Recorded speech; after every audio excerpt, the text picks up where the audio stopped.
अगर आपको हमेशा सिर में एक तरफा या पूरे सर में दर्द बना रहता है तो ये वीडियो आपके लिए है। नमस्ते, मैं हूं doctor Mandar Vagharkar, intervention neurologist Nagpur से।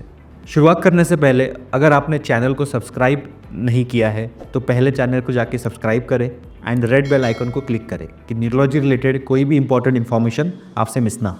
आज हम बात करेंगे माइग्रेन, उसके लक्षण एंड इलाज के बारे में। सर का दर्द सबसे कॉमन का कारण क्या होता है? वो है माइग्रेन, जो कि एक एक्चुअल न्यूरोलॉजिकल बीमारी है जिसे अर्धशीशी या फिर हाफ हेडेक भी कहा जाता है। माइग्रेन हेडेक के कई प्रकार होते हैं, जैसे एपिसोडिक माइग्रेन हो, क्रॉनिक माइग्रेन हो। इसके लक्षण समझना बहुत ज़रूरी है क्योंकि ये बीमारी एक टाइम के साथ अगर इसका इलाज नहीं कराया जाए तो ये क्रॉनिक या फिर रेजिस्टेंट बन सकती है आगे जाके। सिरदर्द के साथ माइग्रेन के लक्षण जैसे सिर में भारीपन रहना, आधे साइड या फिर धीरे धीरे पूरे सिर में दर्द का फैल जाना, उल्टी जैसे लगना है, फिर तेज़ दर्द के टाइम उल्टी एक्चुअल हो जाना।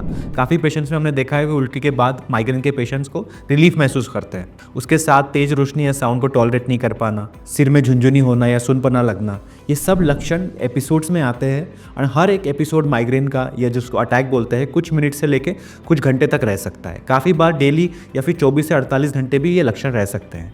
माइग्रेन सबसे ज़्यादा 24 से 40 साल के लोगों में पाया जाता है, बल्कि चाइल्डहुड माइग्रेन एंड एल्डरली में भी इसके लक्षण कभी कभी दिख सकते हैं। फीमेल्स में ये बीमारी ज़्यादा कॉमन होती है मेल्स से। अगर आपको सिरदर्द होता है हमेशा तो ये पता करना बहुत ज़रूरी है कि सिर्फ दवाई इसका इलाज नहीं होता। इसके लक्षण एपिसोड्स मतलब एपिसोड्स या फिर अटैक्स जो होते हैं माइग्रेन के बाउट्स में आते हैं एंड कभी कभी कंटिन्यूस भी रह सकते हैं। सिर दर्द या कुछ कारण होते हैं, इसके कुछ ट्रिगर्स होते हैं माइग्रेन के, जिस कारण दिमाग के कुछ केमिकल्स या फिर मॉलिक्यूल में उतार चढ़ाव होता है, जिससे सिर दर्द की सीवियरिटी एंड फ्रिक्वेंसी मतलब हफ्ते में होने वाले बाउट्स या फिर महीने में होने वाले बाउट्स, कितने बार आपको हेडेक होगा, ये सब डिपेंड करता है, इन्फ्लुएंस करता है माइग्रेन के ट्रिगर्स पे। सो माइग्रेन के ट्रिगर्स समझना और उन्हें अवॉइड करना बहुत ज़रूरी है। अब ये ट्रिगर्स क्या क्या हो सकते हैं?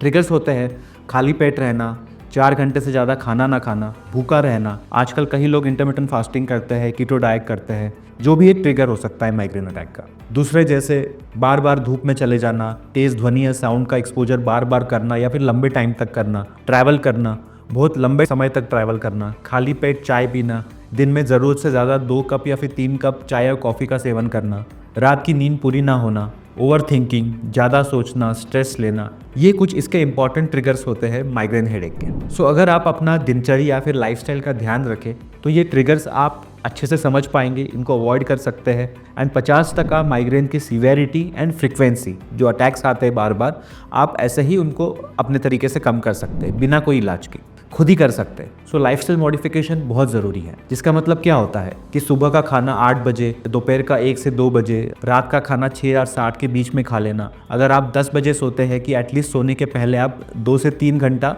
का गैप रखें। आइडियल टाइम 7 से 8 बीच में होता है खाने का। उसके साथ सोने के 1 घंटा पहले स्क्रीन टाइम या फिर टीवी कम रखें, अवॉइड करें। बुक या मैगजीन पढ़ सकते हैं। उसके अलावा कंटिन्यूस डिजिटल डिवाइसेस का नींद से पहले यूज़ करने वाले जो लोग रहते हैं, ना कि उनको स्लीप हार्मोन डिस्टर्ब हो जाते हैं उन लोगों में, और वो कुछ ऐसे ब्रेन के न्यूरोट्रांसमीटर्स को डिस्टर्ब करता है जिसके वजह से हम सुबह उठ के थकान फील करते हैं, सिर दर्द होने लगता है, भारीपन लगता है सिर में। सो काफ़ी इंपॉर्टेंट है कि प्रॉपर स्लीप हाइजीन को फॉलो करें। सोने के पहले का टाइम रिलैक्स रखें, कोई स्क्रीन यूसेज ना होना चाहिए। तीसरी चीज़ कि लाइफस्टाइल की हैबिट में सेडेंटरी लाइफस्टाइल का ना रखें। अगर आपको धूप में जाना पड़ता है ज़रूरी तो आप छाता यूज़ कर सकते हैं, सनग्लासेस यूज़ कर सकते हैं। अगर आपको फ्रिक्वेंटली ट्रैवल करना हो तो थोड़े थोड़े ब्रेक लेके ट्रैवल कीजिए, खाली पेट ट्रैवल ना करें। अगर आपको मोशन सिकनेस की बीमारी साथ में है तो तुरंत एक दवाई खा ले कि आप इमीडिएट ट्रैवल ना करें, एटलीस्ट खाना खाने के 1 घंटे बाद। तो ये सब इंपॉर्टेंट एडवाइसेस है जो आपको ध्यान रखनी चाहिए। एडिक्वेट एक्सरसाइज करें, उसके साथ yoga and meditation migraine headache में काफ़ी हेल्पफुल रहता है। बहुत ज़रूरी है कि हम इन चीज़ों का हमारे लाइफस्टाइल में ध्यान रखें, जिसके आधे माइग्रेन के लक्षण खुद ही कम हो जाते हैं एंड बचा हुआ आधा दवाई का कोर्स करके ठीक हो जाता है, जो एक न्यूरोलॉजिस्ट ऑप्टिमल आपकी हिस्ट्री पे डायग्नोस कर पाएगा। आपके ट्रिगर्स आप आइडेंटिफाई करके समझे एंड एक प्रॉपर माइग्रेन की थेरेपी का आपको फ़ायदा हो कि कुछ दिन से लेकर कुछ मंथ्स तक चल सकता है, डिपेंडिंग ऑन आपके लक्षण और न्यूरोलॉजिस्ट की सलाह पर। अगर आपको ये वीडियो इन्फॉर्मेटिव लगा हो तो इसे लाइक करें, शेयर करें और चैनल को सब्सक्राइब करें। Thank you.